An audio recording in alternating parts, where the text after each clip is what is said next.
Please welcome our dear dignitaries.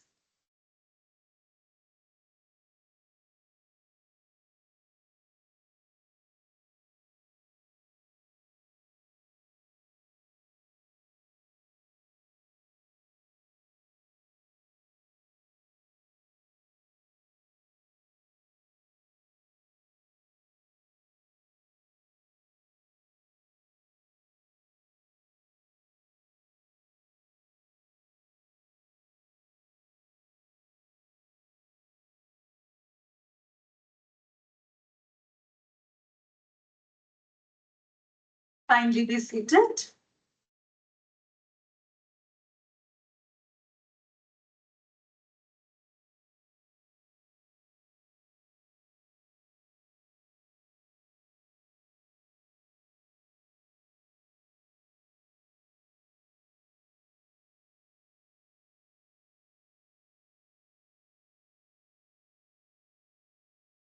A very good morning to one and all present here. Today, we remember Pope Francis, a humble servant of peace, compassion, and faith who touched millions around the world. His unwavering commitment to justice and love for the poor defined his papacy. As we mark the day of his funeral, let us take a moment to honor his legacy.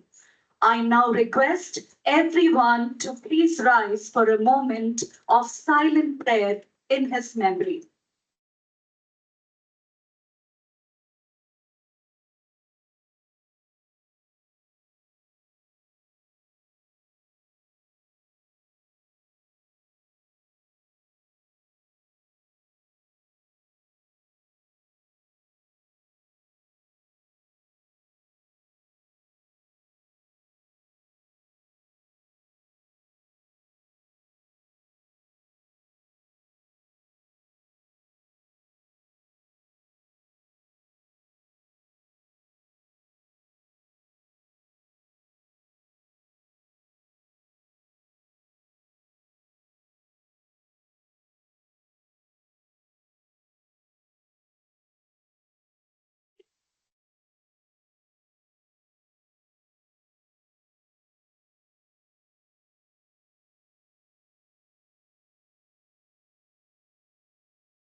Kindly be seated.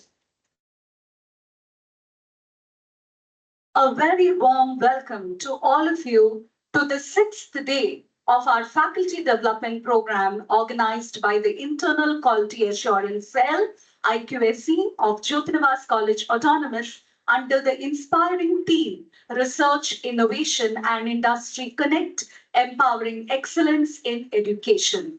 It gives me immense pleasure to extend a special welcome to our distinguished dignitaries, Mr. Victor Sundarraj, Dr. Srijit Srinivasan, Ms. Priyanti Sylvia, Mr. Naveen, Sister Nalini, our Education Secretary, Sister Mary Louisa S., our beloved Principal, Sister Sajita, our dedicated Administrator, Dr. Carol Stanley, our IQSC Coordinator, Ms. Neeta Joffin, Controller of Examination, our Chief Coordinators, Deans, and faculty members. A very warm welcome to all of you. Over the past few days, we have explored diverse facets of academic excellence through insightful sessions and interactive engagements. Yesterday, we had the privilege of gaining valuable insights into different aspects of institutional accreditation process delivered by Dr. N. Jaishankaran, former Vice Chancellor of Kanchi University. As we move into the sixth day of our faculty development program, we turn our attention to a significant theme, a panel discussion on Industry Academia Connect. In today's dynamic world, collaboration between educational institutions and industry is not just a choice, it is a necessity. It enables us to align academic learning with real world applications, foster innovation, and better prepare our students for the challenges of future. Today's discussion seeks to bridge that very gap, highlighting opportunities for research collaboration, curriculum innovation, and skill development. It is my absolute pleasure to introduce our first panelist, Mr. Victor Sundaraj, Associate Vice President at Infosys Limited, Head of Infosys Education. Mr. Victor brings with him close to 2.5 decades of experience in engineering competency development at corporate and academic institutions. He heads Infosys Education for global geos, BEFs, and subsidiaries, and leads the Engineering Academy and Emerging Technologies Competency Initiatives at Infosys Limited. He is a chief mentor for Infosys Springboard Initiative and Infosys CSR Initiative to enable 10 million plus learners on digital and life skills. He is also responsible for the sales and pre-sales of Infosys Wingspan for EdTech sector and strategic clients. Sir is a member of Executive Governing Council of Infosys Education Training and Assessment Team, tasked with the responsibility of institutionalizing framework and strategies for adoption of technology in education and adaptive learning. Sir has led digital mastery and emerging technology strategic initiatives across Infosys that include partnership with global universities and initiatives with edtech companies for employees' higher education and new age skill development such as blockchain, 5G, Gen AI, and many more. Mr. Victor has been a member of the University Governing Council, Research Advisory Boards, and Board of Studies at various institutions. He is also a keynote speaker and panelist in various national, international, and roundtable conferences on talent development, reskilling, and industry academy partnerships. Victor joined Infosys in 2007 in the Education and Research Department. He holds a master's degree in aerospace engineering from IIT Madras and a bachelor's in mechanical engineering from Bharatidasan University, Trichy, India. Sir, we are extremely honored to have you amongst us as a panelist. We welcome you, sir.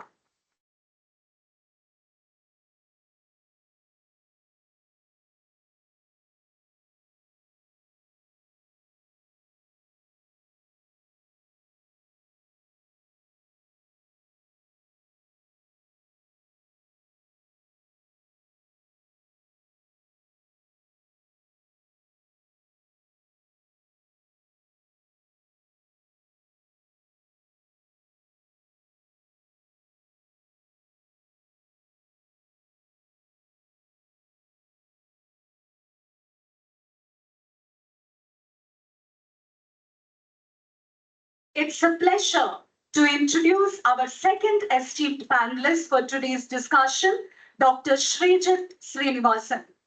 Dr. Srijit leads the governance model at Schneider Electric, where he focuses on simplifying processes, enhancing accountability, and improving risk and performance management through technology, all in support of the company's trust journey. His work is critical in bridging the gap between technology and business, ensuring efficiency and fostering trust across the organization. Dr. Srijit holds a Bachelor of Engineering in Electronics and Communication, an MBA in Marketing and Information Systems, and a PhD in Management Sciences. His impressive career includes successfully leading the global business transformation of Schneider Electric's industrial automation business. Before joining Schneider Electric, he served as a director at KPMG and as a business excellence leader at Honeywell. We are extremely delighted to have you with us today, sir, and we look forward to hearing your invaluable insights on the intersection of industry and academia. We welcome you, sir.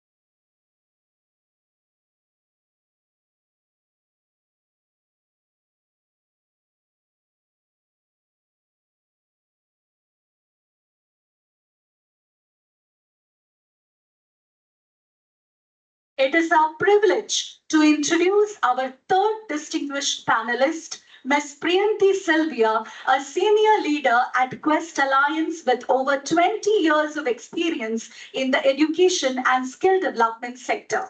Ms. Priyanti's extensive expertise spans both the school and employability ecosystems, where she has led large-scale programs, built high-performing teams, and cultivated strong partnerships across multiple geographies. Beginning her career as a program professional in the social sector, Ms. Priyanti progressively led multi-state initiatives, engaged with donors, and crafted strategies to empower young people with 21st century skills.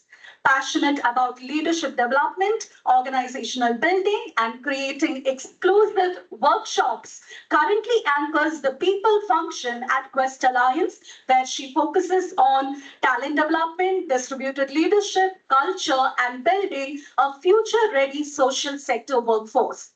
We are fortunate to have Ms. Priyanti with us today, and we look forward to learning from her vast experience in shaping talented leadership for the future. We welcome you, ma'am.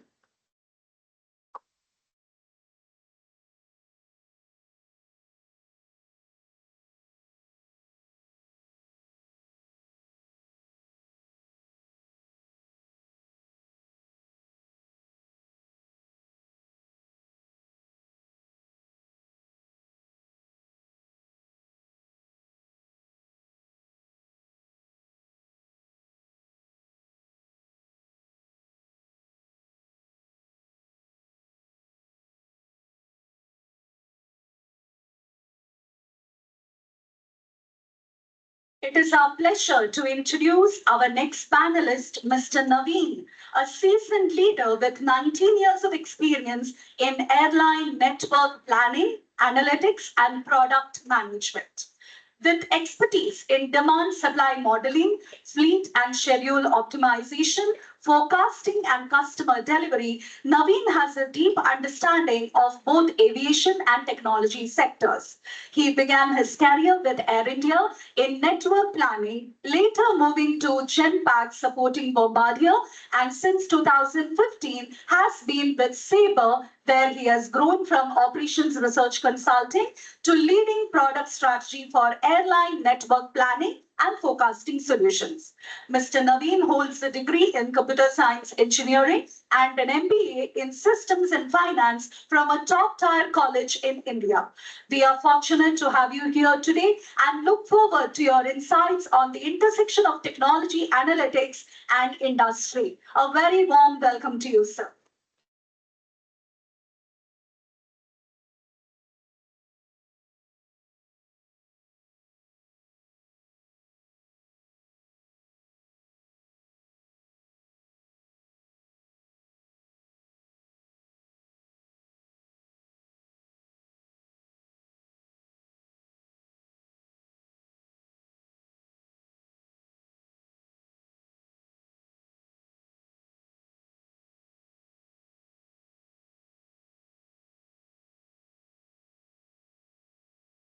Before we begin the panel discussion, I am pleased to introduce our moderator for today, Dr. Rajesh Dharmaraj, Associate Professor, Department of Computer Science from the Postgraduate Center, Jyoti Nivas College, Autonomous.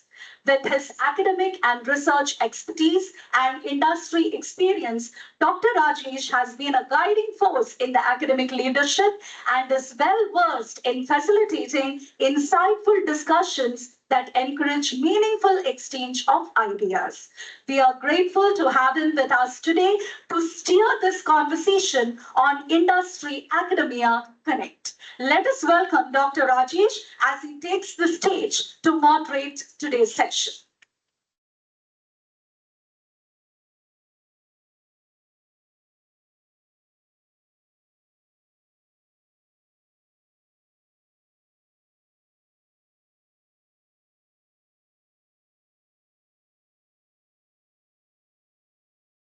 Over to you, Mr. Rajesh. Request the panelists to kindly come up on to the dais.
Good morning to all. It's been a great honor to be part of this side of the stage today. And it's an absolute honor to moderate this panel on Industry Academia Connect, a subject which is very close to us as we say that we are getting our students industry ready. And today we have four eminent professionals who bring years of experience in their domains that varies from education, aviation, technology, and industry transformation. Uh, we as professors, we often say that we are preparing our students for the real world, but if the truth to be told, we in fact do not know what really happens on the other side of the industry. And as these panelists, they all have done their studies in institutions, they must be aware what happens in an educational institution like us. But again, we do not know what really happens around them. So before diving into structured questions, let me ask them about their job, their day, what type of a typical day looks like uh, to them, and what are the responsibilities that they do, and what are the recent trends they observe in their path, as well as the future that they see in their organization. So I would like to ask one after the other about their job, and let me ask Ms. Priyanti first. That Sylvia, you have worked closely with schools and the young children, especially across different regions. Now, can you please tell us? You are from education and social sector.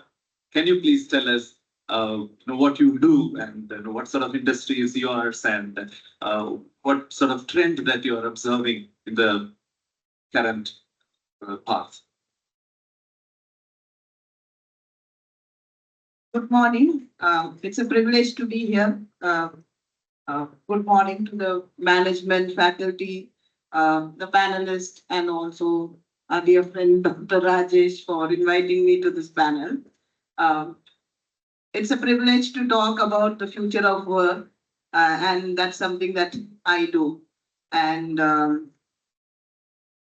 I work at a management level, so I will just talk from that lens how my day is at work. It's no day is similar to the other day in the social sector, and particularly I have to oscillate between strategy and the human connect. That's how it has been. So the day begins with meeting different stakeholders. It could be government, talking to the policymakers, and then addressing the human connect also. So connecting to the ground, visiting different institutions, trying to see what is the kind of impact that we are creating on the ground. And it's always like trying to find the connect between the two. Are we still relevant, and in what way we can contribute more to the people around us? So that's how it has been. And I also lead the HR function in Quest. A day begins with looking at hiring, culture, what are some of the things that are concerning our people, how do we look at the leadership development for the organization, how do we plan for the succession, and what are the skills that we need for Quest to make us go forward. So these are some of the things that happens day to day. And some days it's like filled with meetings, and sometimes it's more like travel. I leave very early in the morning, go to Delhi, meet the ministers. Then on the same day, I might be traveling to Jharkhand to connect to the field, and then come back to Bangalore on the same day. So it all happens within 24 hours. And but the good thing is that end of the day, I feel that I have contributed meaningfully because my career is also centered or rooted through the teaching of Jesus Christ, where we have to be more connected to the field. So some of the emerging trends in the social sector has been we are more looking at more human-centric design and building agency among people. So if you look at the development sector itself, we started with charity. So more like helping people. It started with giving food, education, etc. But now we are on the next level of scale or development, I might call it, where we are also teaching people.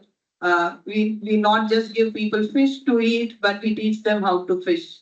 So that's the biggest change that we see in the sector. And the other thing is that with all this mobile and other technology advancement, we have also started using digital in our work. So a lot of our content delivery, how we connect to the communities, everything is more transforming through digital devices. So that's something which is emerging recently.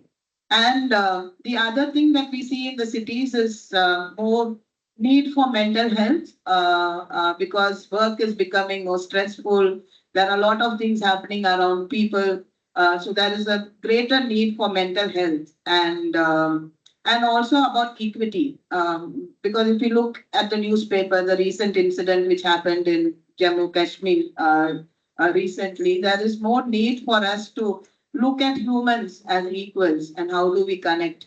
And it's not from a surface level, but more building that deeper understanding and establishing equity, not just men and women, but also crossing cross-cutting across all levels. So that's also something which are emerging now. And more and more focus is on the development sector these days. So showcasing our impact is very important, and it has gained larger significance, particularly I would say in the last 5 years. We have to really show what is the impact that we are creating, not just by numbers, but also in the way of storytelling and helping people to connect. So that's also something which has happened. And more, there is a need for cross-sector collaboration greater than any other time. So we also work with industries, we work with academia, and also with other organizations who may not be doing our work, but more in terms of leveraging and building more synergy across. So these are some of the new trends that we have in our in the social sector, and I'll be covering some aspects of that, and yeah, I'll give it back to maybe Rajesh. Thank you so much. And can you please tell us who is the target, audience for you? With whom are you really working with? Who are the beneficiaries, I would ask? Okay, so I work for Quest Alliance, and we work with young people in schools and in government industrial training institutes. So the work has been in 22 states across India. So we work very closely with the government, with the Directorate of Employment and Training. And our work, if I have to say it, it is uh, about 4 levels. One is like working with the learners directly, so more into content development, reaching out to them. Then we also work with the influencers like the educators, the principals, helping them to see the larger picture because things are changing across. And it's very difficult, especially for people in the academia, to even predict how the future will look like. So we try to build that connect for academia in that way. And then the third level is mostly with the policy makers influencing policy decisions. And the fourth is more into more into external collaboration and trying to network and bring more alignment. So this is what we do in Quest Alliance. And our approach has always been blended. So we work directly on the ground as well as we use a lot of technology in our work to reach the kind of people that we want to reach to. Thank you so much. And I would like to ask Dr. Srijit about his work. Good morning to all of you. I have two daughters. The elder one is 16, so typical teenager. Younger one is 10. I think many of you know my daughters. My younger one always keeps us asking this question: what exactly do you do to me and my wife?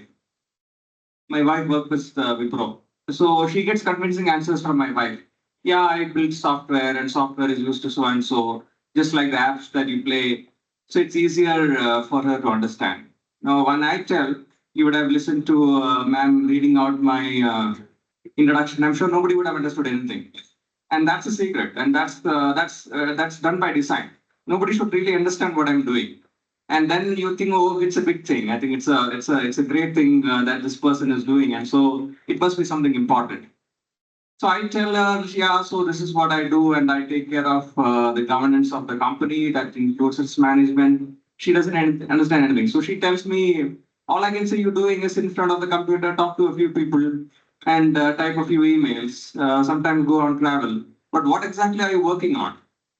So I don't know if Rajesh's intent is also to put me in spot with that, but I'll try to explain what we do in Schneider and then come to my specific role as well.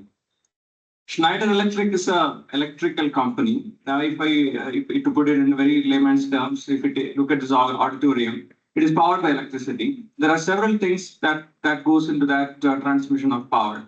For example, you may have a backup UPS. That could be a Luminous brand. It's a Schneider company.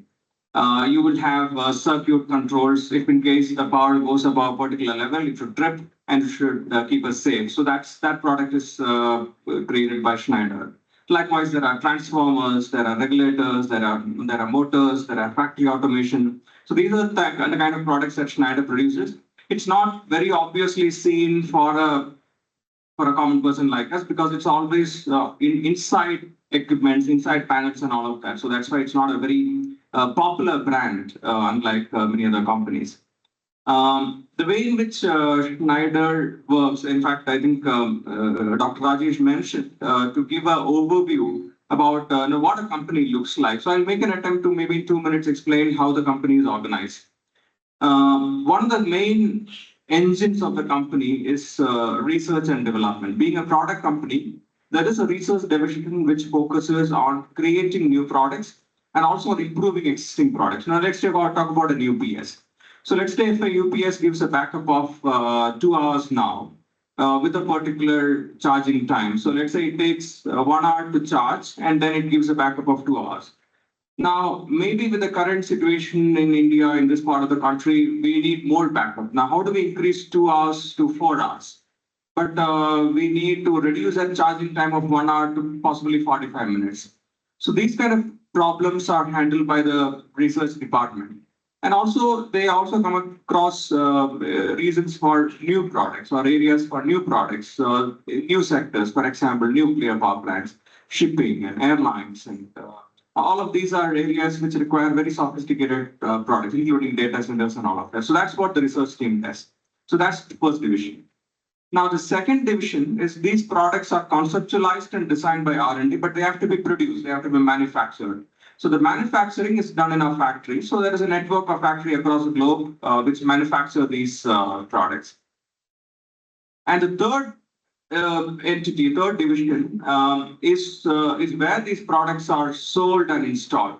Now, a Luminous UPS comes to our house not from Schneider directly, but maybe through a retailer. If you go to an electrical shop nearby, you will be able to buy a UPS, and then there is an installation comes around with it. There is a warranty, so that is taken care by a team called as operations.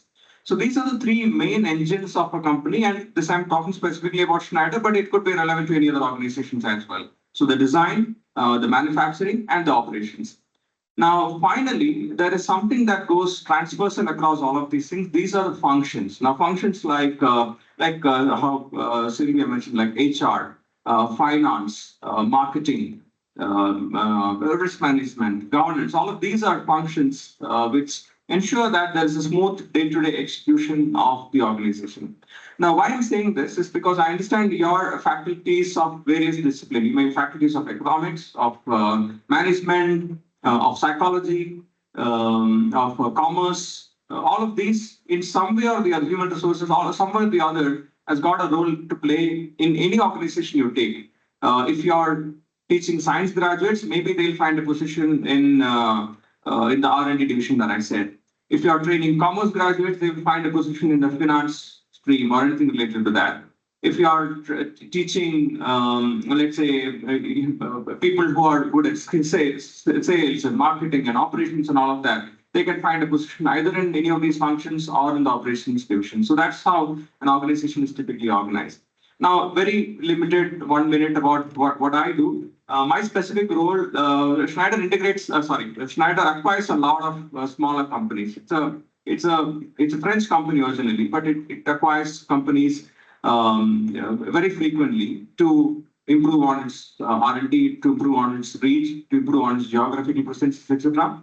So my responsibility is to ensure that these acquired companies are integrated well into Schneider systems in terms of technology, in terms of systems, in terms of HR, finance, all of these legal aspects, all of these things you have to behave as a one company and not 100 different acquired companies. So that's the specific portfolio that I take care. I hope I answered your question. Thank you. And it's rarely we see that someone in the industry with a doctorate. What is that? Can you tell us about your PhD or what motivated you to do that? You know, we have a different reason, but what about you? My trigger for doing PhD was that my mother is a PhD. She's a PhD in history. And whenever we go to social functions and all of that, she gets the dais and say, hey, Dr. Kavita, please come and speak. I said, okay, there is something very exciting about this PhD. So what does it take? So this was my childhood. So then I thought, okay, this is something that we should aspire for. And I think if we do that, you will also be called, you will also be respected and all of that. But beyond that, jokes apart, what motivated me to do PhD was I was always curious about research, about learning new things, and PhD gave an excellent platform for that. Prior to joining Schneider in 2022, I worked with KPMG, it's a consulting firm, for 10 years. And at that time, I came across several organizations, several kinds of problem statements and all. There's a lot of learning that is involved. All I did is translated those learnings into very methodological, very structured way. And put it across as papers and organized as a thesis. Of course, I had to go through a very rigorous process by Anna University. Some of you may be knowing how difficult it is to even come out of Anna University with good mind and soul. So that's the kind of process I went through in PhD. But that learning process really helps me and helps me to maintain that inquisitive nature to know about things and to understand situations differently. Thank you so much. And for your additional information, Dr. Srijan is a musician and he leads the junior choir in our church. Thank you, Dr. Srijan.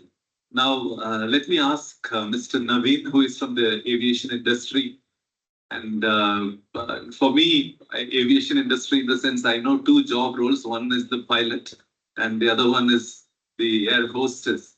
But Naveen can but according to Naveen's profile, he's from aviation analytics. Naveen, airline planning sounds super technical to most of us. So can you please tell us that's something what you do regularly and maybe a decision making or a task, to people like us who are completely out of that industry? Thank you so much for giving me an opportunity to speak over here. So first, answering Surjit's question, right? Like the same question is asked by my daughter also always. My son never asked this question, right? But he always asks me, right? Like, what are you doing in your organization? Right? Like, what is your daily job? So, but I don't have an answer to him always because my wife is also a software engineer. She develops. She has been given a task, right, to develop something. She does that. But I was always grown up like a strategist, right? Like working with airlines earlier. And then I moved out of the business, like I'm supporting the business as a product. Like I'm providing a product to airlines around the globe. So that is what we do. So before I go into the details, right, I'll just talk about like what Sabre does, right, as a company. So in airlines, there are a lot of verticals, right, starting from operations, right? You might have seen that somebody has flown in any of the airplanes, right? You might have seen that a lot of people working in the ground for the pilot, the cabin crew. Everybody needs, every operations needs the software. So Sabre provides software for each and every activities what the airlines does. Okay, so that is the one part of the business, and then we provide softwares for hotels and cruiser software. So this is the overall business of the Sabre, which they given softwares to all the parts of it. And what I do there in Sabre, right? I started my career with an career called airlines called Air India. Like I joined as a network planner. Like when you ask me like that, what do you mean by network? Everybody thinks that network is like the connections between the wires, right? That is what people think because it's a very niche industry. So network means have to plan the aircraft movement. Basically, I as a network manager in Air India, I need to decide where to fly, what time to fly, and what destination I should fly, right? Whether I want to fly to Frankfurt or Paris or to US based on the aircraft what I have, right? And then I should coordinate with all the departments around, let's example, operational department like pilots and cabin crews and the engineering department to make sure that all the resources are available to make sure that the flight is available to fly, right? So this is something like which is a planning department, which I do it, and then I should give this plan to the all the departments to make sure that the operations are going smoothly. And then I need to monitor that operations in terms of revenue or the passengers or what I'm getting on each of the flight level, like what we call that as a route. So in that, like monitoring has to be done, and then there are other commercial departments attached with us. Usually, it's like a commercial departments. Pricing department and like inventory management department and all, they do the pricing. Like you might have seen that like when you're trying to book a flight between Bangalore to Delhi, sometimes you might see a fare of 7,000. Suddenly, within 1 hour, it might change to 8,000. So this is something like a difference of the fares and all, which is decided by some of these guys. So these are the operations, and then in coming to Sabre, all these activities, commercial activities, we provide as software to it. And now I'm heading the forecasting solutions in the product management. So I'm providing a software to the network planning department, what I explained. Then we will be handling almost like 35 plus customers around the globe. And my day-to-day activities is something like here is handling the customer delivery, right? There is a separate delivery management people will be there, but I need to be available for them for any questions if there is anything goes wrong in the product. So that is one job activities, which is like a hectic job. Because when I get new clients into my portfolio, then there is a installations and everything happens. Clients will have multiple questions about the product, how each and every feature solves their problem and the business problems, right? So that will be a day-to-day job. And the next one is like bringing innovations into my product. So speaking with the different clients around the globe, we have all the major clients like Air India, Emirates, and everyone. So they provide feedback to us, right? How to innovate the products. Now you might have heard about there is a new technology which is like coming out. Earlier, usually people used to do the analytics jobs by through Excel or something else, right? Just to understand that how the passenger behavior was there earlier. And then I need to understand about the market and then I need to deploy a flight over there. And that is what the software does. But now in the future, right, what they are doing is like it has a machine learning they talk about. Like it will read the data on its own and if it understands the patterns and the behavior, it applies to every industry. Like in the past behavior, how it has happened, and then it applies on the forecast. So that is what the innovation part of the thing, which is like an interesting one. It is not a hectic one because which is something like understanding about the behavior of the passengers. Now we are researching into that level, like how different each passenger is, right? Because if you go into countries like Europe, even in India also, there are many passengers prefer us like what I can say, which they need to be monitored separately, and they need to have a separate offering for them. So that is kind of something which they expect in the service industry. So those researchers also we do it, and I need to work with a lot of data scientists, which they call us like they used to do all this kind of stuff. So, and when I talk about this, what is the industry trends in the future, right? Like it's not about like it's not in the technology field. there are a lot of opportunities available in the airlines industry. Like people think that like only pilot and cabin crew, which is actually, I feel it's a very hectic job. But other than that, there are a lot of other areas which we can focus on. The one thing which I can mention is, right, uh, for the arts and science graduates, right, the reservation system, right, where you would have seen that like when you go for and book a ticket and the travel agents, and there are a lot of people helping and book your tickets for different places, even combining with hotels and cruises and everything. So those kind of jobs are available, and they are the people who work front end to create the contents. Basically, to sell any product, I need to be personalized to anyone. So that's the reason I just give a personalized thing. So those kind of things, arts and science can people can help more because they learn about more about this different things about like how the passengers are behaving in the market. So they speak a lot in front of them, right? So those kind of things, there are a lot of things are coming in, and like and then the UI UX development, right? How the screens and all should look like when the customer looks just trying to book a ticket and all. So these are the areas. There are a lot of things which arts and science guys can focus in the future, right? Yeah. Thank you so much for. Thank you, Naveen. Thank you so much. And if you have any special tricks that we can book our airline tickets at a lower cost, you let us know since you handle forecasting. And the additional information about Mr. Naveen. Naveen was a footballer. He played football for the state level, at the state level, and he's part of the choir. He's a good singer, and we both studied in the same school. He's my junior in the school. Thank you so much, Naveen, for being part of this forum. And let's turn our focus to Mr. Victor. And his boss asked him to work for 70 hours a week. Let us find from him whether he is really doing that.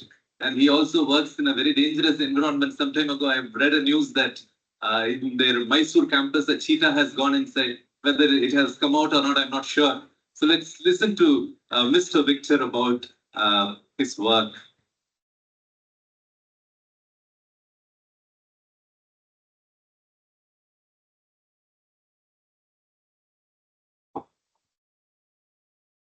Yeah, good morning. Thank you for this opportunity, and I'm really glad to be here. Both of them mentioned their wives are able to explain IT better. I'll try to complicate it. Um, I also have a story behind PhD, but on the other side, right? So I got admission to PhD, and I got Infosys job, right? And my mother said go for PhD, and my wife said go for Infosys. You know who has won, right? So it's been 20 years, so hopefully someday I get to start and complete the PhD. Yeah, Infosys, yes, and we are also searching the cheetah. I hope it has gone back safely. Otherwise, we are happy to put him in a classroom and train him on IT. So, right, make it work for 70 hours. Yeah, absolutely. Yeah, I think that when we closed the campus for a week, and the complete search was done by 80 plus forest department, and yeah, all are safe, got it now. But yeah, so Infosys definitely one of the prides of India, I can say. So NRN borrowing 10,000 rupees from his wife, right? The $250 seed money started in a humble way, right, by 7 professionals, and pioneering a lot of things, as the country, and putting the country in its, in a good pedestal amongst the global giants, or as a competitive field of IT, elevating our country's presence. Definitely has done a remarkable job. The 7 professionals, they started for the professional, by the professional, and of the professional. So that was the theme, and it should be a globally respected company. That's the vision. That's all they had, right? And they started it. And as you all know, it's if you have to put it in simple words, or the current tag, it is navigating the next for our customers in their digital transformation journey, right? So whatever they do, whether it is building their own computer software applications, or helping them to migrate from the legacy systems to cloud, right? Or be it building new age applications, or leveraging AI and Gen AI technologies, right? Helping them to improve their processes or efficiencies of operation, or Infosys, all of you know, as a IT technology consulting company, Infosys is also into engineering, right? So people say one of the best kept secret. What does it mean? There's an engineering group which works on designing aircraft structures and systems, right? So we, in fact, the majority part of Boeing 787 Dreamliner was built by Infosys engineers, right? And same thing with other global giants as well. We work with automotive customers. We have our own next gen autonomous self-driving capabilities. In fact, that's one of our recent outcome where I'm sure you might have seen the golf cart. So we have retrofitted the golf cart with a drive-by-wire and an autonomous technology. They are actually running within our campus as an autonomous driving one. In fact, some of them are also deployed in our airport, Bangalore airport as well. So robotics, autonomous technologies, IoT, product lifecycle management, solutions on blockchain, or be it working on wireless networking technologies, building 4G, 5G, and now 6G applications, right? Or be it helping our customers to navigate from industry 4.0 to industry 5.0. Now people are already talking about industry 6.0, right? So sustainability aspect and automation, AI is something what the company is doing across, right? And what I do, I represent the people and the talent function of the company. When I say so, the people organization, I can broadly say people planning, talent planning and deployment. That's one of the function to see what are the skills needed, right? How many people are needed on what skills, how can we deploy them, right? And how can we, depending upon the need, how can we plan the recruitment in terms of recruitment from the laterals or recruitment from the fresh graduates. And the moment they join, our job starts at Infosys. I represent the talent development. In short, I can put it as Infosys University. It's a team of around 700 plus full-time educators. We take care of learning and development in the company, and I lead the learning and development for non-India locations as well as the business enabling functions and subsidiaries, and more specifically the engineering specific skills. I come from that background, so that's what I do. And individually, my job is almost similar to some of your jobs. I deliver classes. I teach. I still teach aircraft structures, composite materials, and aircraft design, aerodynamics, and so on. I also teach, Internet of Things, and now most recently Gen AI and AI related technology. So that's what I do, and I have my teams spread across globally. While NRN has said only 70 hours, my teams are spread across geographies. So they reach out to me 24 by 5, right? So they leave me happy for the weekend. So, but that's what I do, and across industry, we have just mentioned whether it is work, workforce, or workplace, right? Everything is getting transformed. Right? When I say work, it is gone are the days where you can work individually. You have to work with machines.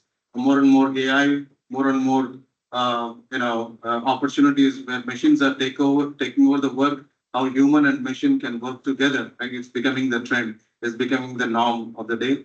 And same is the case with the workplace. Right? The pandemic has actually disrupted the way we work, right, across companies, right? And many companies said you don't have any space, you work from anywhere you want, right? To of course, some of our companies are also coming back to the offline and back to work, back to office. Trends are also coming in, but you have something blended, right? Where hybrid models have evolved, right? So workplace is getting transformed, and same is the case with workforce also, right? So you have gig workers, you have people who can work. I mean, again, what was used to be called as moonlighting as on the wrong side of things, people now feel okay. I can work on multiple jobs and but still earn and manage, right? So as long as they fulfill the regulations of the company. So workforce is also something which is getting changed in the entire technology industry landscape. So I'll pause here and back to you, Bhagesh. Thank you. Thank you so much, Victor. Yeah. Question for all of us. What kinds of new roles or career paths that are emerging in your industry that we as academia missing? Could you share a few examples that deserve more focus than they currently get? Yeah, sure. Maybe I'll start and then I'll pass it on to my colleagues. So, from technology and IT industry point of view, you have different career streams within the company. Right? One is the core delivery career stream. Somebody starts as a developer, becomes an analyst, becomes a lead, becomes a project manager, becomes a group project manager, delivery manager, and then get to become a leader. Right. So this is what most of the people in the IT organization get to become and get to follow through. Right. And you also that's the core delivery stream or the project stream.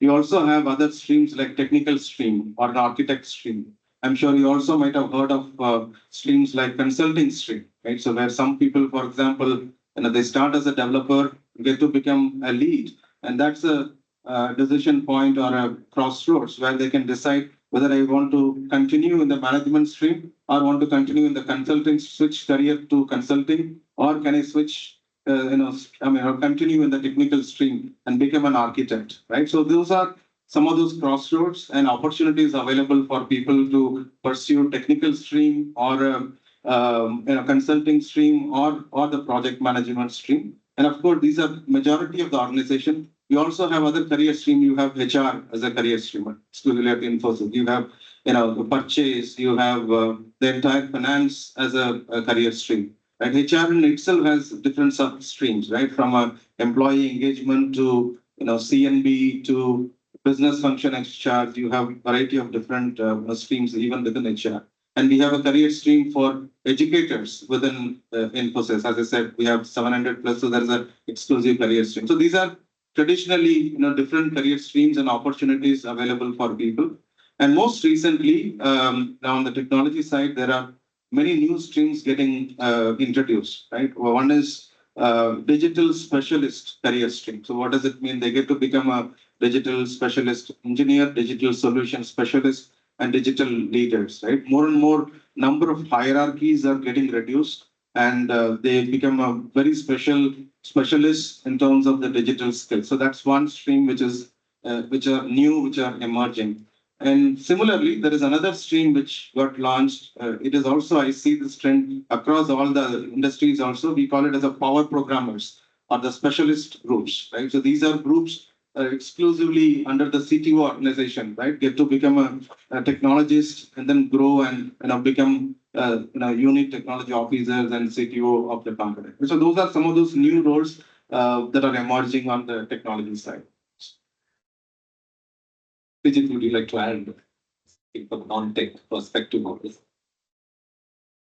I'd like to maybe step back and see this aspect in a more generic sense. Any organization you look at, there are two kinds of roles. One is a role that adds value to the core purpose of the organization.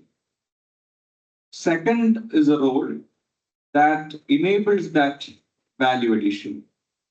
To illustrate, maybe using a very common example, let's take a restaurant as an example. Now, who adds value in a restaurant? The chef adds value because the chef can create good food which can be consumed by the consumers walking to a restaurant. Who enables that value delivery? The person who is purchasing the ingredients, the person who is serving the customers, the person who is at the reception welcoming the customers. These people enable value. One tip for all of your students who you're teaching is to fit into one of these categories, preferably the first category. If you are able to add value to anything, that's the best case scenario. If not, you should enable that value delivery. If you take a media house, a journalist adds value. everything around it, including the production controllers and the cameramen and the lighting, they enable the value delivery. Both are equally important. I mean, nobody is suggesting that value enablement is less important than value delivery. But the reality, whether we like it or not, is that value addition is always much more valuable than value enablement. That's a reality. By the way, I am a value enabler, I'm not a value adder. Um, Also, Dr. Rajesh asked about the shift that is happening, right? And that shift is cutting across all the industries, and that shift is, I would say, a radical transformation using AI and generative AI. It is happening around us. It is a reality. There are very few jobs that are not impacted by AI. Many of the jobs that we see today will surely be replaced by AI and are already being replaced by AI. Even if I have to go to an alarming state, you teach students a 3-year course or a 4-year course. Year one, you may be teaching the students considering a particular job profile in your mind. By year 4, that job would have been already taken over by AI. There is very less a human can do there. So, what can we do? We cannot win the battle over AI. It is impossible. And it is proven over the ages. We fought the battle over computers, we fought the battle over machines, we fought the battle over simple automation. We didn't win. I mean, humans didn't win. The machines won, the computers won, and now AI is winning. That's a reality. All that we can use is to ensure that we are also equipping our students to be conducive to AI and conducive to any of these emerging technologies for that matter, so that they use AI as a value enabler and still they are able to add value to whatever they are doing. Equally important point is the human centricity of the things. The only one thing, at least as of today, that AI is not able to replace fairly well is a human touch. So whatever profession we do, it could be that of a doctor, it could be that of a journalist, it could be that of a psychologist, it could be that of a chef. If you take away that human empathy, the human relationship, you're sure to get automated. So ensure that you have more and more of that human centricity built into your profession, built into your career coaching, which can help you navigate this advanced tide of AI. Yeah, Sylvia, would you like to say something on it? I think my response will be quite similar to what Victor and Srijit have shared. Even in the social sector, I think if we have to divide our roles, one is more into program implementation, which we call as the external facing role, which most of you must be quite familiar with. So these are the people who go to the ground, work with the communities or with the educators, learners, and they do it. So they start from there and then they grow gradually in their career and they become program managers, program directors, etc. So these are people who are quite skilled at operations, program implementation sort of things. And then we have this enabling function. So the traditional enabling function still continues in the development sector, which is the finance team, the HR team, and the comms team, which looks mostly at the media, communication, etc. But in the new age, there are certain emerging trends that we notice within the development sector. We cannot say no to technology anymore. Technology has become a very integral part of our work. We have a learning experience team where they use design thinking in their approach and they build content which can be delivered in the community or it can be scaled up and etc. And that's an area where we find very difficult to get people to work with. But this is something which is very easy for somebody who has studied humanities for them to enter into because they understand the human connect and they are quite skilled at articulating and writing content. So that's an area which really which is emerging and has lot of demand, not just in Quest Alliance, but in most of the big social sector organization. The second area which is gaining more importance is storytelling. So how do we tell stories? Bringing our field research into reality, not just by communicating numbers, but more into like connecting that to the change that has happened. So more into like balancing qualitative as well as the quantitative aspects of it. And this is something can be suitable for somebody who's studying journalism, comms, those kind of role. And also students who have studied mathematics or economics, they'll be able to really excel in this side of things. But the important thing is that they also need to be quite familiar with technology. At least the basics have to be there. Then it allows them to enter a workspace with more courage. And once they enter the social sector, even in social sector, we have learning and development team who will be able to build their capacity and take them to the next level. But the minimum skills is something that we always look for. And then technology for good is something that we are also looking into. So the AI skills, data science, these are some of the emerging trends in the market, and that could be more suitable for somebody who is studying computer science, and somebody who is more interested in research, because in research, I don't think these days you can just do it with just Excel sheets. You will have to learn certain other things to master that. So these are three things which are emerging. The other area that is also emerging in the social sector is the policy research field, where we use again storytelling and combining it with the need of the hour. So it's an art in itself, and there is lot of scope, because the way the social sector has evolved, especially in the last 5 years, we have become more and more professional in the way in which we operate. So there is a need for people with lot of skills to stay relevant, and that is the change that we see in the social sector. Thank you. I think Sylvia has a lot to, cover other than the IT, especially, and from the discussion, we know that AI is advancing very fast into all of the domains. And Navin, would you like to say anything on this area where? So there are many trends which come, like everyone talked about AI, right? And Sylvia mentioned a lot of other points which I like to highlight more about. So artificial intelligence is something like understanding about the past behavior or whatever, and then it tries to get into the new world, right? So that will take over a lot of jobs. Yes, right. But it could create a lot of more jobs as well, especially for the students of arts and science, right? I can say something like what Sylvia has mentioned, right? The digital experience, right? In every industry, right? The content creation is more important.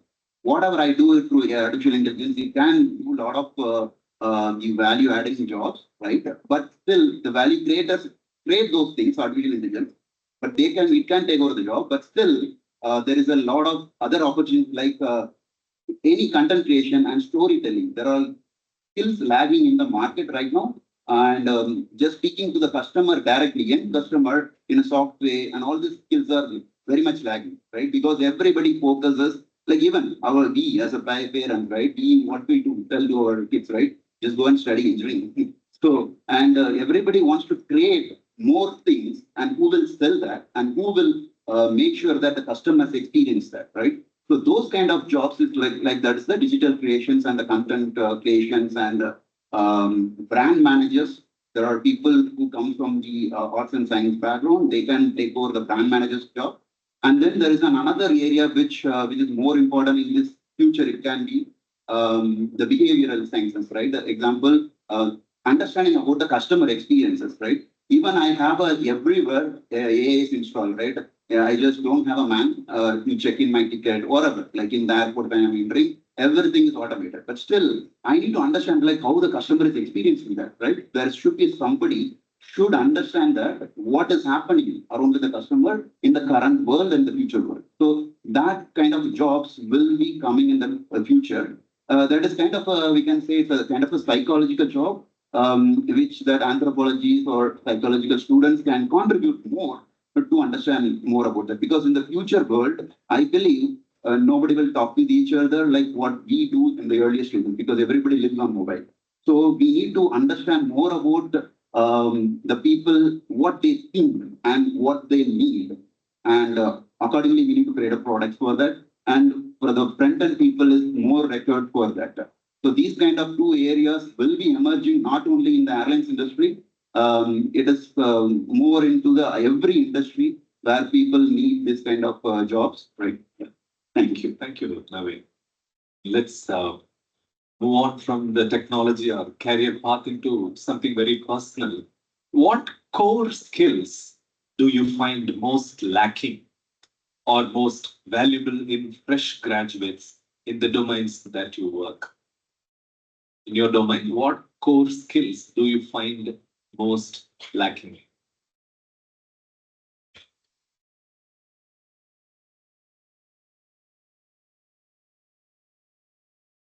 Yeah, I'll start little broad and then we'll narrow down. So typically, from the IT or technology industry, the most emphasized one is the learnability, right? And it is defined in many ways. When we say learnability, it could be, ability to continuously learn or having this habit of continuous learning, and able to learn new things and keeping yourselves updated. Or more specifically, this is how it's generally defined, where your ability to abstract, ability to extract abstract information from the known things, and your ability to apply to some unknown scenario. Right? So that is something which is defined as the learnability. So whatever it could be, whatever sector, if one thing is becoming essential is there is a need for continuous learning. There is a need for continuous upgradation of your skills. So broadly, from skills point of view, it's a deep topic. So we define skills in different competency skill dimensions.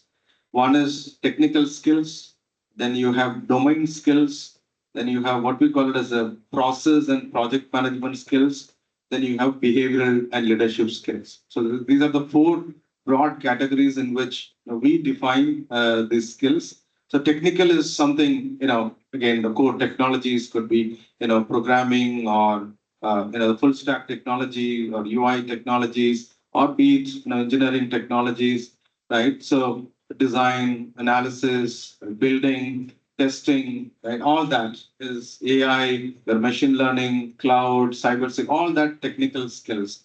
Domain is something where while you know technology, how can you apply to different industry domains? How can you apply AI in banking? How can you apply AI or any other technology in the manufacturing sector, right? What are the latest trends and standards and regulations to be followed in a specific industry sector? So that's what we define as a domain skill. So that's very important. The people may know technology, but if you don't know how it works, how things work in a specific industry, be it healthcare or manufacturing or finance or banking, I think it will be a great struggle.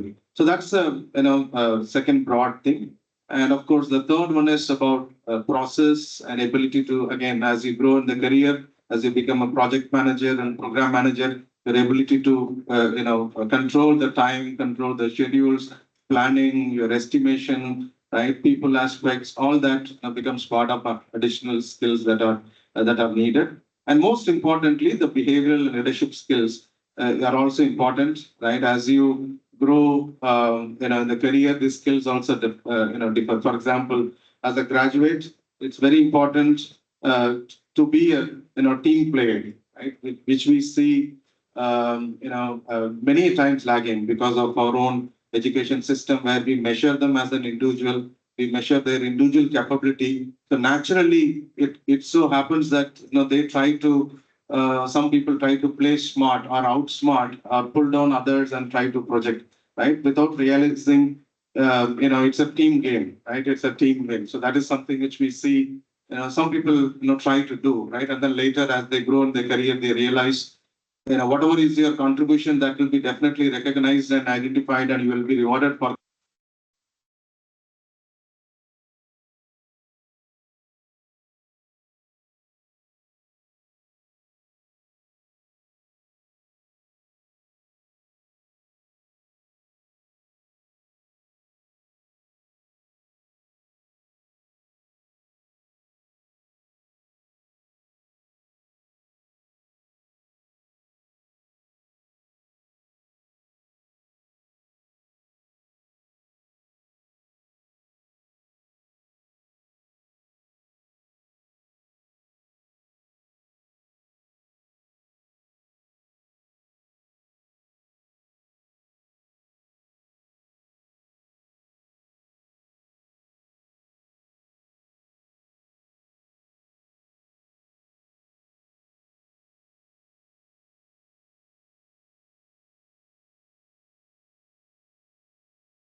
But they're just quiet, right? So the quietness side.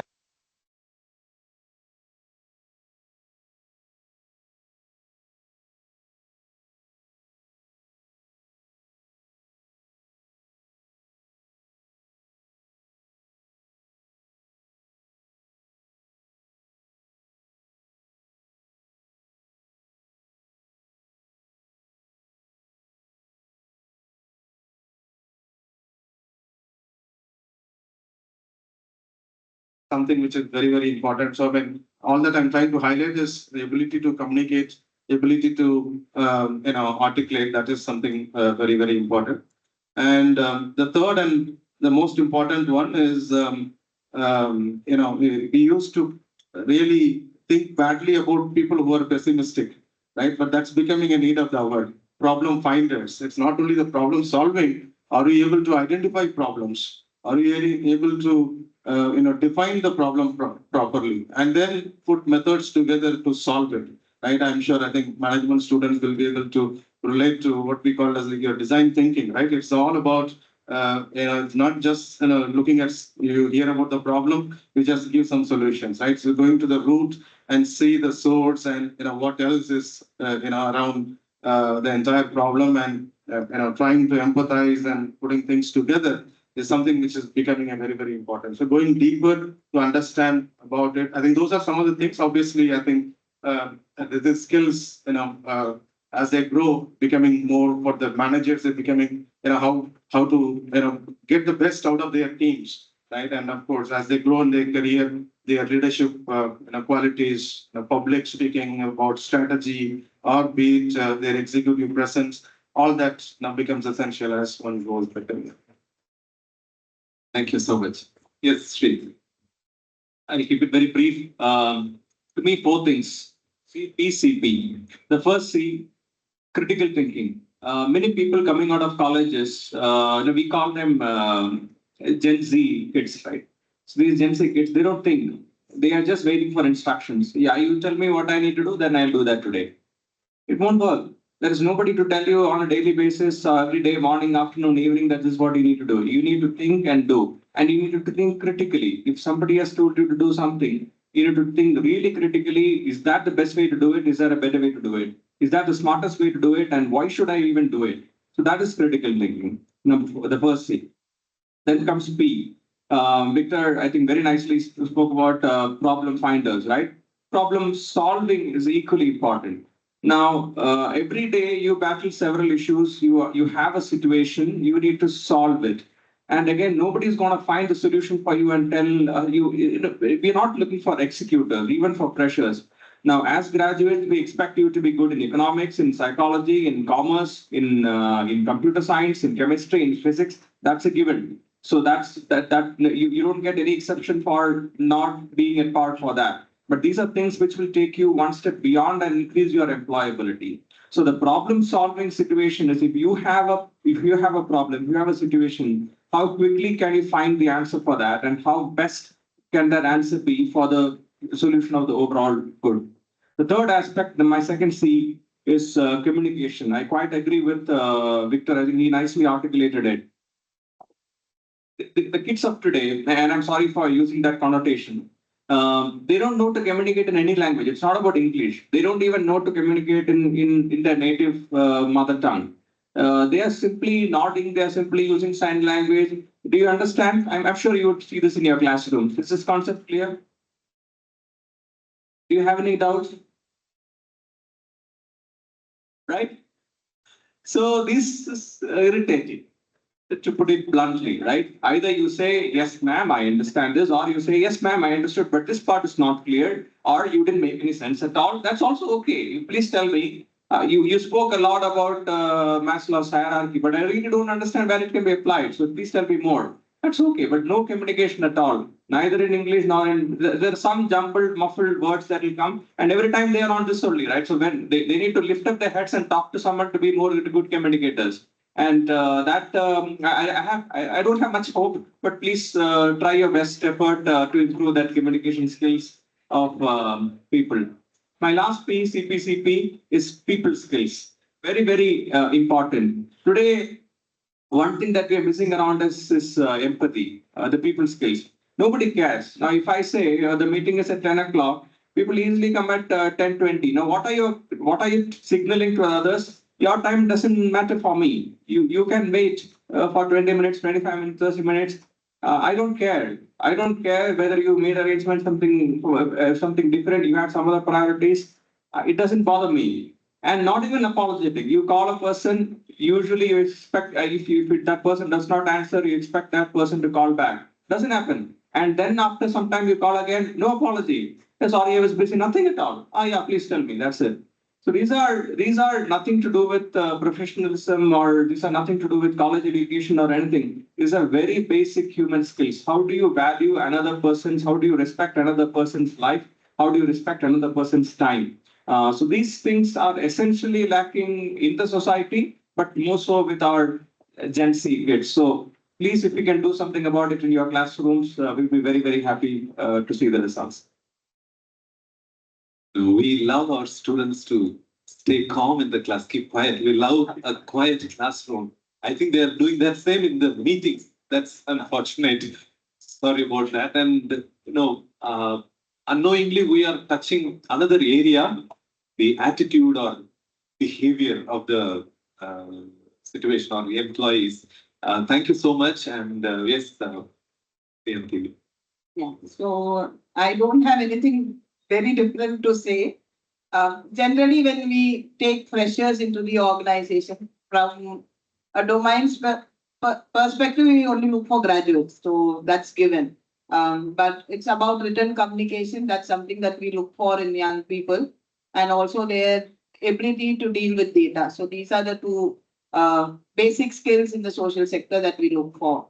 And of course, with soft skills, it's all the CP and all of that. And particularly in the social sector, we look for even self-awareness, how aware this young person is, and how aware they are about the world around them. So that's something that we look for. And also the ethical decision-making skill, because not all decisions can be taken just like that. So how ethical they are in their approach. And social sector is not a very structured space. So somebody who can work with ambiguity and who has a lot of resilience in them will thrive in this space. So these are some of the things that are needed in a young person. So somebody who's self-aware, who's ethical, who can communicate, and also somebody who can connect to the others. So these are. Thank you. Thank you. Everyone covered all the points, especially about the critical thinking and the problem solving skills, where the current, I see many interns, not from the main area of arts and science, but from the engineering graduates as well, right? They lack on the skills, but usually the management graduates have that skills usually when they get into the PG, because their subjects are structured like that. So because the MBA is usually, I feel that they have this all this kind of a training, how to speak to a customer, or when you are in a meeting, what are the things you need to do? What are the things you need to deliver to a client, right? you will have to talk 3 words, but not the 5th word, right? Because what if you deliver that, like what impact will be there for you in the next job, right? What you are going to in the future, right? Those kind of trainings, maybe you guys can also focus on a day-to-day basis, right? In your thing, to develop those skills, right? How you can communicate better to anyone, and because that will make sure that the responsibility, right, and then accountability, right? Because this young kids never take that responsibility. So my manager is there; he will take care of that everything. So that's an attitude which they should change on their own, because they should take the responsibility. That's my deliverable, and I need to take it. So that is what you guys can contribute more on that, as we the procedures mentioned about that. You guys can focus more on the communication skills, and the psychological things that which no organizations focus on the psychological subject in the UG subject, right? So we can add a lot of this kind of subjects into that 1 hour, so that like they will know that like how to behave to another human being, right? Even it applies to my kids as well, right? They don't know, because always they are in the movies, and then they are in their own world, and I don't know, right, what they are thinking in their mind. So we should speak to them a lot. And yeah, I will come to the solutions when we have that kind of questions. So there are a lot of ways we can address that in the for the future things. Thank you. Thank you. And I'm aware that you are not decision makers in your organization, but still, I would like to ask you uh, this: in your experience, what are some meaningful ways industries can support and work with institutions like ours, whether it's through mentorship or tools or hands-on exposure? Or are there any successful CSR initiatives or partnership models you have seen that have really made a difference? And could something similar work for colleges like ours?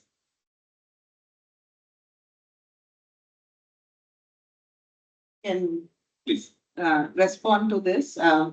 In the social sector, there are ample opportunities for young people to engage with us. So I'm just giving you some examples.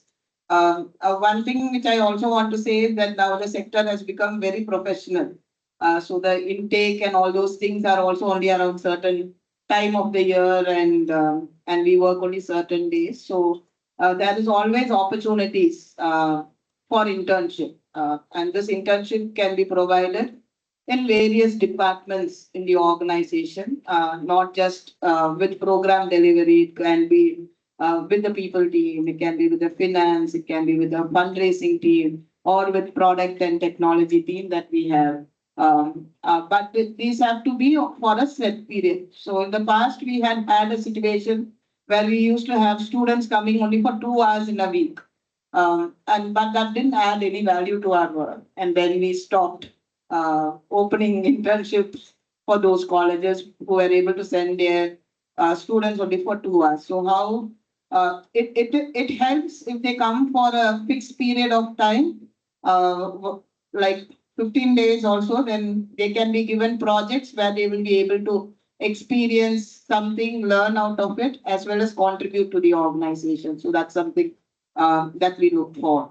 Or like full days, like certain set days in the week, if they are able to come, then they will be able to engage with work. In the week, not in the weekend. In the week. And most of the NGOs nowadays, we work only on weekdays. So we encourage students to come during weekdays and not during weekends. Because the people that we work with, like for example, Quest Alliance, we work with students in ITIs and schools, and they are available only on weekdays, and they are not available on weekends. So it's not easy for them to go and work with them. So that's one opportunity.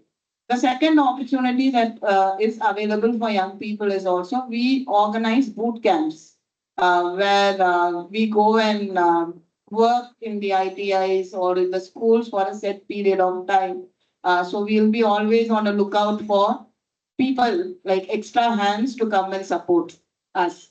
So that happens only during certain time of the year. And if students are available, we'll be able to take them for the boot camps. Then we also conduct social innovation labs because there are many organizations in Bangalore, Quest Alliance, Magic Bus, MAD, and these are like very good organizations for your students to engage with, where we run social innovation labs. So we ask young people for solutions. So we pose a problem and they have to say like in what way we can problem solve for them. So those things are given like a project, so they can go back to their college and work on certain social issue or identify a solution, and then they can come back and share their ideas. And if it works really well, then we also implement them. So that's the third opportunity which is available for them. And we also do mentoring support for students. There are many young like many organizations who work with young people. So we also feel that there is more like a responsibility on us to train somebody or to give them more exposure to what it is to work in a workplace. So we also take students on mentorship. So that's also another opportunity which is open for them.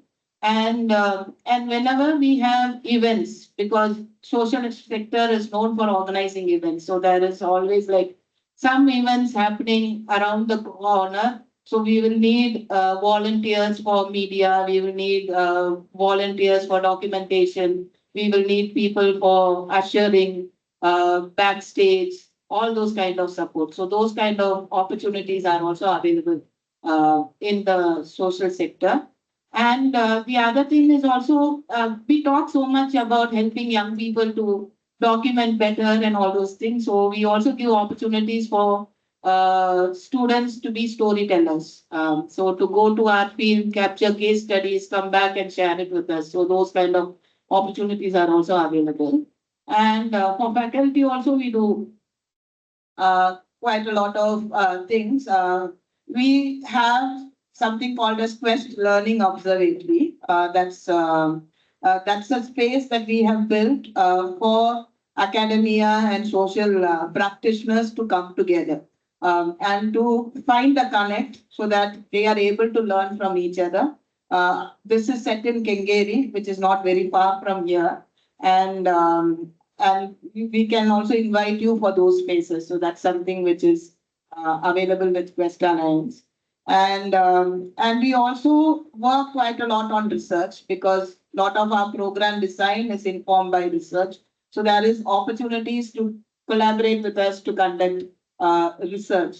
And there is also opportunities for sabbatical collaboration and any knowledge sharing. So if there are, because we are also constantly evolving, developing curriculum courses for students in schools as well as in ITI. So if there are common places to work together, then we'll be happy to collaborate. So these are some of the opportunities that we have. Thank you so much. Since you are here, we are able to know all these openings are available. How do we know, or how do our students know that you have these many opportunities? And do you have any place to post this information, or should we approach you? How it is? Yeah, so this is where we are not so structured. So I'll give you two examples. For example, ISDM, they make it very visible in their website about different opportunities that are coming up. Even Ashoka University also conducts lots of social innovation lab and all those things. And Sattva Consulting, they are organization who work on social research and consultancies. They also provide a lot of opportunities. With Quest Alliance, we will also call out for major events like Quest to Learn. That's our flagship program, which happens once a year. So there will be something which will be advertised on the website. But the best way to know and connect to us is to visit our office. When you come to the office, you will get to know what we do. And most of us, like the social sector, we believe in personal connect a lot. So establishing that connect will also help you to know what are some of the opportunities which are there. Thank you. Thank you so much. And let us keep it brief. any one of you would like to add something to this, you can. So, in my organization, we don't provide directly to any arts and science, but management grad we usually take it, and then engineering grad. So the internship is not a, but there are a lot of other ways you guys can focus and develop the industry connect. So you can call out some people like us, right, who are from the industry, and talk about some subjects, right, and how the industry is working in terms of you guys can tell about the topics, right, how if I really tell about like how the airlines ticketing system works, right, I can come and talk about that, right, so that people, the kids will know that, right, what is the really is happening in the airlines industry and even in the cruises or the hotels, right? And then you can create like a brand ambassadors in between your students so that they will communicate and understand and they present the papers in front of everyone. So there are a lot more industries. They can do a research and whatever they know, right? And they can come and present it. You can conduct some kind of a symposium and somebody from the industry can vet their knowledge and then you can give out prizes to them so that it's a motivation to them and they will try to do a more research and this creates the industry connect because people coming from outside they will see that their skills how they are thinking differently out of box, right? And some more the data work and all we can give it to many people. Even I can say the customer research, right? So I'm not sure there are a lot of companies around the globe, right? In the next election, who is going to win, right? And students can do that. I think that there are a lot of colleges does that, and they say that like this is the party is going to win in the next election. They do the customer research just standing in the road, and they collect a lot of information from the people, and then they do a research and they publish. So it's like a pre-publish. So these are all things you guys can promote the kids to do that. It's kind of you need to form a kind of a forum or organization things in the inside your college to do all these things. And then, yeah, so there are campus influences, right? That I can say automatically, if you do all the things, there are some kids will come up on their own and they take the leadership skills and definitely they will be making sure that they will carry forward to that. Thanks. Thank you, Victor. Yeah, Infosys does a lot of things in the industry academia connect, and Infosys Springboard is close to my heart, and I'm a mentor for that program. So Infosys Springboard, what we do, we offer the same learning platform what we use for our own Infosys employees. Right, an instance of the platform is made available for the societies, for the school students or for college students. Anybody 10-year-old and above can freely sign up into the platform and you have access to 20,000 courses on the platform. So 20,000 courses across technology, across variety of different life skills and management skills courses, you have it on the platform. You have courses from Coursera, Udemy, Skillsoft, IHT. So these are some of the partners whom Infosys has subscribed and making these courses freely available for the learners on the platform. So these are courses from 1 hours to 80 hours and learning paths to the order of around 200 hours to 400 hours you can find in the platform. And many of the universities and institutions are leveraging it as electives, as mandatory courses, or as even minor degree and honors degree programs are curated out of those courses that are available as part of the Springboard. And there are extensive internship opportunities that are made available on the platform on the Springboard. Every year, last 2 years or so, we have taken about 10,000 interns. It's open internship, right? All that people have to do is they can directly apply for the area of specialization in which they want to work, and they have to go through this selection process. Selection process involves just a completion of courses and a certification on the same platform, right, within the given time. And if they are able to complete, they are given this 8 weeks of internship, which is currently a virtual internship. They just launched another program under PM internship program, the pilot batch of around 1,000 interns, where they will get stipend from the government as well, and will be mentored by Infosys mentors. So that's again a year-long internship that's available under the government scheme itself. And then there is another program that we do exclusively for women and girls. It's called as Pragati. It's a 12-week program. I'm sure some of you know about Springboard. Infosys Springboard might have heard about it. In fact, the original intent of the program is to, enable women who have a career break, to restart their career. Right. So that was the original intent. But we see, most of the young girls and college girls are also taking part of it we just concluded a 1 year anniversary of that program. Close to about some 10,000 girls got enabled through the last year, and in fact we are now scaling it up to close to 40,000 to 50,000 girls a year. So that's the focus which we are working. It's a 12-week program focusing on technology and focusing on variety of different confidence building professional skills courses. Right, I'm sure. Women and girls sometimes have what we call as this imposter syndrome. Right, they say this is not my cup of tea. Right, how can we help them overcome and to enable them on technology and build that confidence, and they get exposure to a variety of different careers available across, right, and including entrepreneurship. And the last week, the 12th week, they come to any one of the Infosys campus and have a campus-based learning as well. So that's a internship program, and there are a variety of different faculty development programs that are part of the Infosys Springboard, offering starting from a 2 days, 3 days program to week-long workshops are part of it.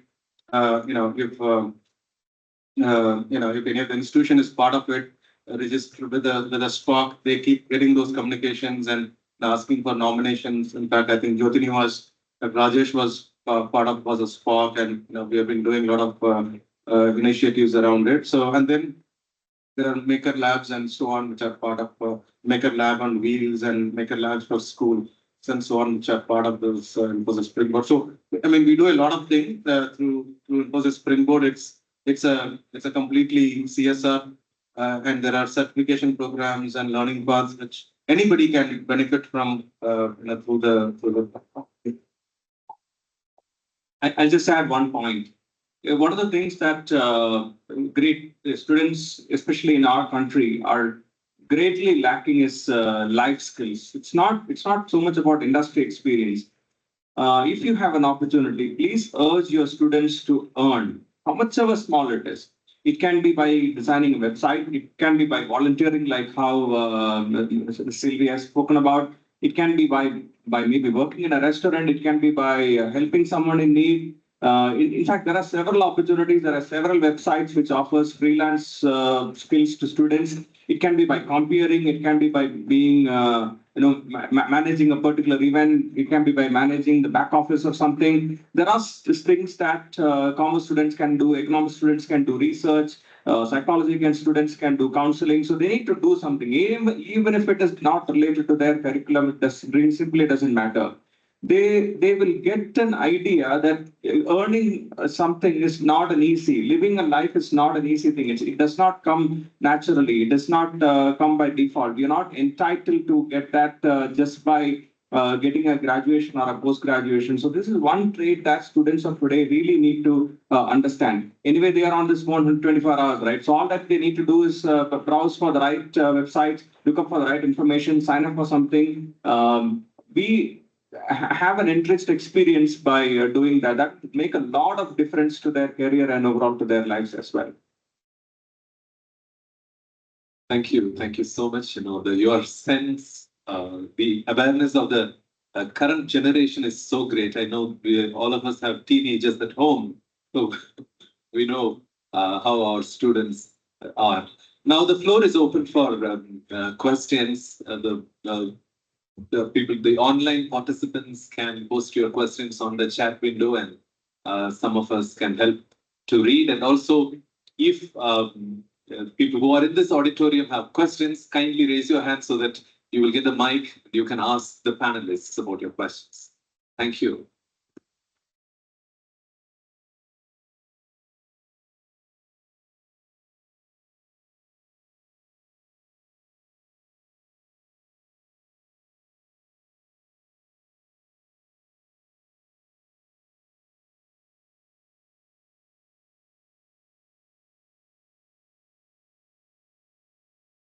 Good morning to all the dignitaries. I think the what interested me was the discussion on core skills, especially that Mr. Victor has mentioned about the importance of developing team building.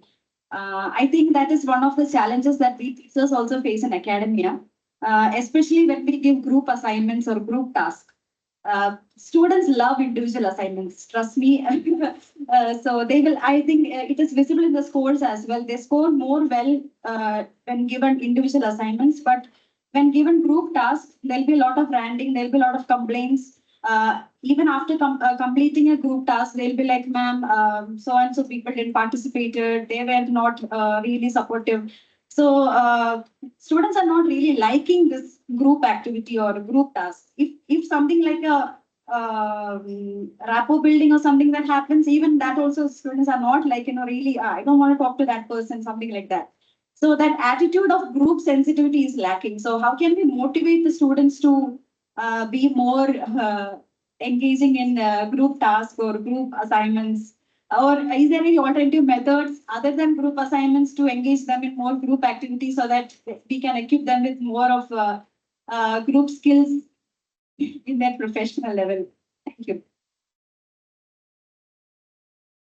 It's a tough job, right? So it can work either by stick or carrot. Right? So we have both approach. I mean, it's a challenge everywhere, right? Even in organizations. So that's where what we have done is we have added some of the team goals also as part of the individual's performance evaluation task or a performance evaluation part, right? It's also covered as part of it so that how they have supported their team members or how their team has, I mean, as a team, what they have done, are they able to highlight and project that as part of their 6 months evaluation cycle or an annual evaluation cycle. So there is we have formalized it, right? So because why they are not able to do is because our evaluation is, because it's an individual test and so on, right? And I mean, one way what we have done is we have formalized it and we have done it. And second is a kind of an incentive way where any work, teamwork, sometimes we let them choose their own team so that they are at least comfortable working together, and also rewarding some of those aspects specifically where they are able to do well as a team, right? So it can work that way. And more so how it can work in the institutions and universities, definitely more and more of team projects if you are able to introduce in the semesters. Even it could be something which even at a semester level, right, or at a course level, some work done as a team, right? And I mean, we need to build this culture. It's as simple as that. Now we need to make some efforts to introduce that and build it as part of our culture in itself. Support as a team, work as a team. At the same time, recognize the individual's contributions also. Yeah. I like to add a point here. So team building is not an easy art. I agree to that. But there are ways to do that. Example, when you are giving a task to anyone, you can always ask them, right? What are each one's contribution? That is the first slide you should talk about. That has a value and has a some marks to that. So then they will understand the value of the team building, right? Because somebody might be a good communicator, somebody might be a good developer, and somebody might be able to design the process, right? And they should distinguish between that 5 team members who has done that what. And if they have not done each of the things, and the team, whole team, even if they could have done a best product or the best study out of it, your points are going down based on that. So if you implement all these things in the universities, like this is when I did my MBA, usually there are some lecturers does that. So to build the team building, right? So to make sure that each and every individual in that assignment is participated and then contributed something on. So that is the way you guys can do that.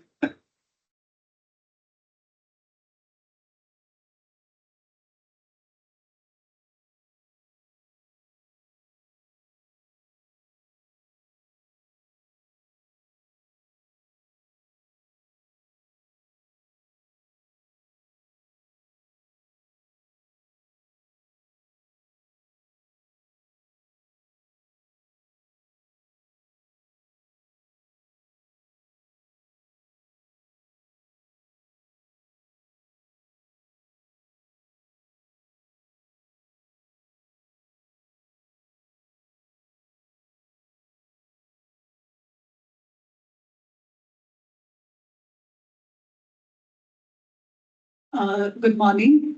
Sir, I would like to ask you a question, Dr. Sridhar. Um, in fact, you had mentioned that students have to learn how to earn for themselves, even if it is any kind of a job, maybe a back-end operation or, whatever small the job is, they need to earn for themselves. This is what you have been telling. And you were also mentioning that they can look online as to what websites will offer them these kind of opportunities. But then, sir, how do we ensure the authenticity of these websites? Because there are many websites which are saying that free internships can be taken by the students. And what is the assurance that they are the true websites? And how can the students rely on it? That is a bit hard, especially in these days of cyber crimes and all that. But I believe a basic sanity check is not very difficult for us to bring out the authenticity of these things and all of that. My point is a bit broader. It's not just about paid internships, but it's also about there are a lot of, I think someone mentioned, maybe it's Naveen, I guess. There are a lot of gig jobs available today, which means that you get a project from any company. I'm sure Infosys also has got something. I know that Wipro does something similar to that. They post a problem statement in their website, which is accessible to all. Anybody can pick up that problem and find a solution. If your solution is good, you'll be rewarded. And sometimes you'll be rewarded really well. It can be quite a princely sum for a student at least. So likewise, there are several sources that they can depend on. I do not know, and I do not want to give any direct references saying that okay, these are the ABCD places where it can work. But this awareness itself that yeah, there can be fraudulent intent also behind it. It still is a good start in my opinion. And with that filter, if they start approaching such situations, it can work out. And not necessarily in the online platform. Now we are seeing the world around us. Now you know somebody who is working in a bank. You can ask that person, okay, I am learning commerce, and this is a paper that I have. Is there any way I can come into the bank and work for let's say 2 hours in the evening and help you with something? There are several opportunities. Just that we need to ask the right question. We need to have the right skill set to make it work. Thank you, Sridhar, sir. Good morning, sir. My question is, did the examination system of most universities fail? Because over my years of experience, I find that students who have got 90% marks may not find a good job, but students with 60%, 70%, 50% having their own startup companies, having their own lead in different types of roles. So I feel that the examination system should be changed to meet the needs of the industry. Instead of focusing on knowledge-based questions, we should move over to better type of question paper setting. That will help the student face a real world instead of remembering a lot of information which is available with a click.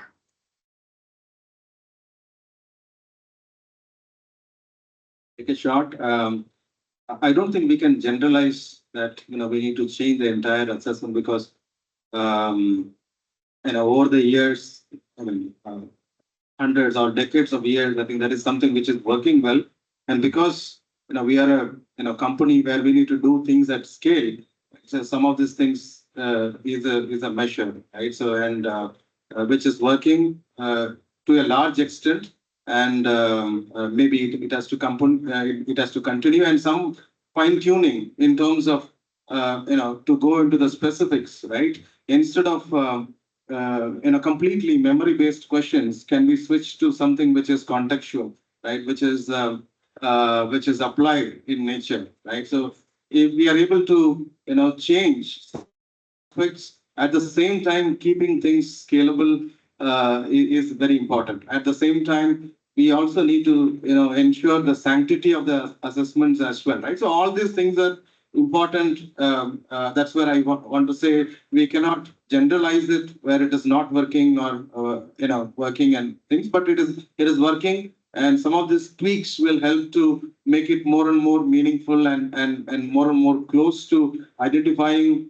people who have those edge over others and distinguish and go along, right? And the second part is also something which is tricky. I know, I mean, we our own classmates, okay, who are who are CEOs, and there are also people who have not grown, who are still struggling, right? We see all extremes. Sometimes it is individual specific, sometimes it is dependent upon their situation, it is dependent upon the opportunities that come on their ways. It is also dependent upon their preparedness. There's a saying, I'm just reminded of that saying, it says, chance favors prepared minds. Right. So if you're at the right place at the right time, sometimes it will elevate and it will take you forward. Right. So it's all about using those opportunities also comes into picture. We may not be able to generalize this. I mean that's how I would.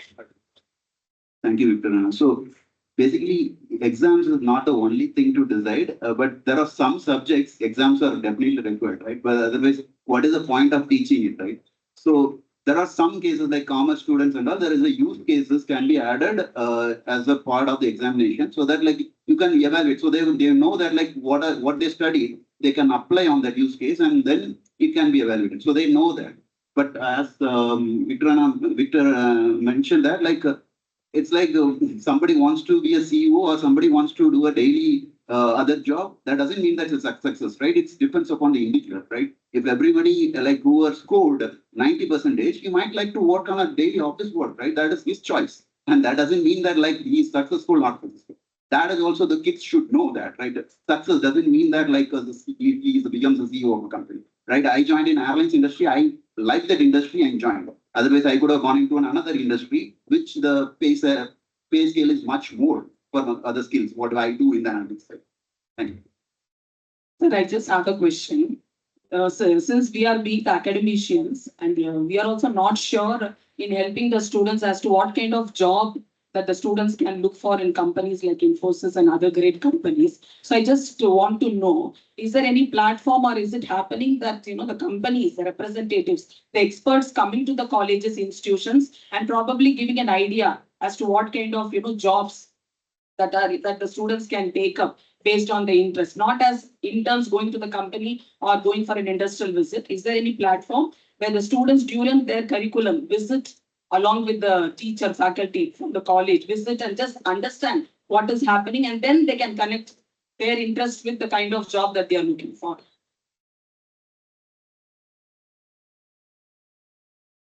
Yeah. Some of this works again broadly and touch upon. One is I don't think there is any common forum where you can find all in a consolidated way.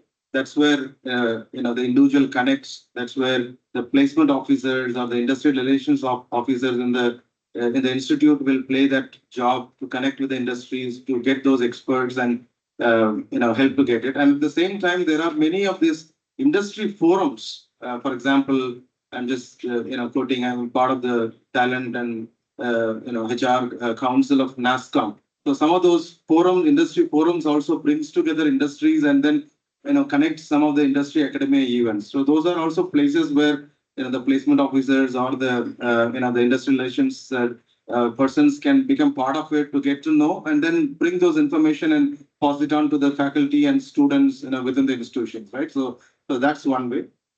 And coming to the industry visits, of course, I mean each industry will have their own regulations. It is if we try for 10 industries, maybe one might work, right? We need to see. I'm sure some of the industries has their own plan. I know if I recollect, I think Toyota, TKM, Bidadi, they've set apart a day, right, where you can apply in their system, and then they will have their own calendar and schedule it, and on that day you can go and visit the entire plant. So they will have a half-a-day program for the students. So while they are still students, the industries are still open and provide that.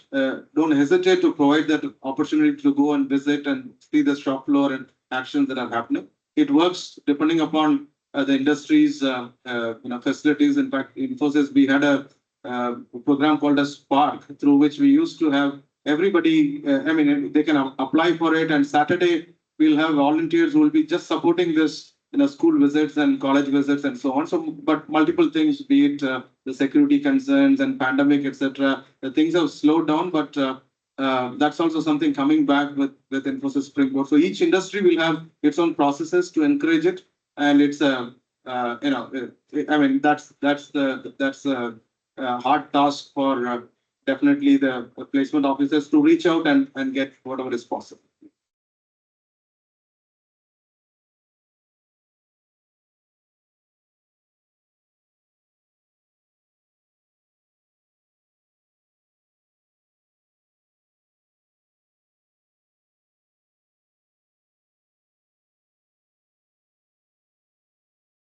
As we come to the conclusion of today's enlightening panel discussion, I would like to take a moment to express our deepest gratitude to all those who have contributed to making this session a success. First and foremost, a sincere thanks to our esteemed panelist, Mr. Victor Sundarraj, Associate Vice President at Infosys, Dr. Srijit Srinivasan, Leader of Governance Model at Schneider Electric, Ms. Sylvia Priyanti, Senior Leader at Quest Alliance, Mr. Naveen, Leader in Airline Network Planning and Aviations at Sabre. Your invaluable insights and expertise have truly enriched our understanding of Industry Academia Connect and its critical role in shaping the future of education and innovation. We are grateful for your time and the wealth of knowledge you have shared with us today. We would also like to extend a heartfelt thanks to Sister Mary Louisa, our principal, for giving us this insightful FDP program, which has been a platform for learning, growth, and collaboration. Thank you, Sister Nalini, our Education Secretary, Sister Sajita, our Administrator, Dr. Carol Stanley, our IQAC Coordinator, and Ms. Neeta Joffin, our Controller of Examination, for their continued support and guidance in organizing this event. Please give them a huge round of applause, friends. A special thanks to our moderator, Dr. Rajesh from the Postgraduate Center. Your expertise in steering today's discussion with such grace and clarity ensured a fruitful and engaging session. Thank you for guiding the conversation and for your exceptional leadership. A heartfelt thanks to all the chief coordinators and the deans for their unwavering support.